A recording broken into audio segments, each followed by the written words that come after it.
Welcome back again. So now in this video, we are going to see about the terminologies of the Cisco ISE. So first one will be the service. So you have to be careful here because the service is just like it's an ISE.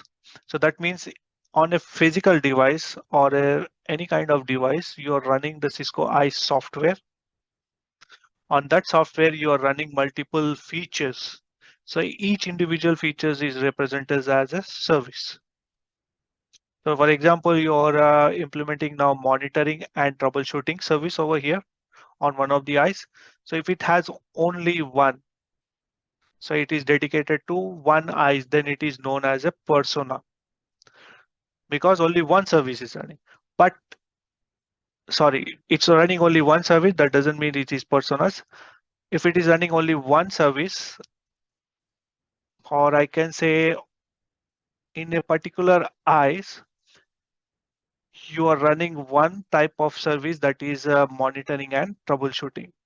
So this monitoring and troubleshooting is known as a service. For example, you want to run another service on the same ISE.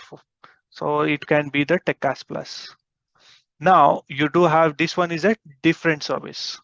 So this was an individual service, this was an individual service. So in that particular ISE, if I have only one of these, then I will say that it is a service node. But if I have multiple services running on the Cisco ISE, then I will say it is a persona.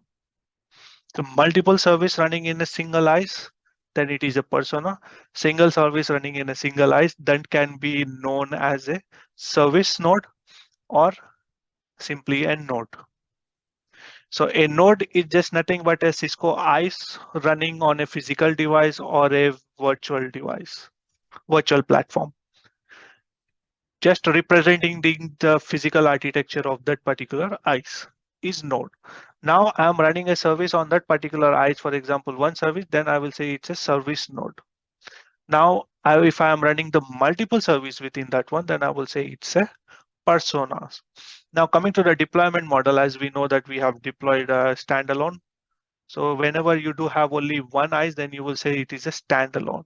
But if you do have a two node deployment, so if you have a primary and secondary, that's where you will represent that one as a two node deployment. And if you have multiple ISE more than two, then you will be referring this one as a distributed deployment model. So someone asks you that, okay, I have implemented this is quite in my organization. They will ask you what type of deployment type it is or model it is. Then that's where, if you say it's a standalone, they represent that, okay, it's only one ISE. If you say it's two node, that means it's primary and secondary. Or if you say distributed, that means it has many ISE or multiple ISE with the different services running on it. I hope this was informative for you and thank you.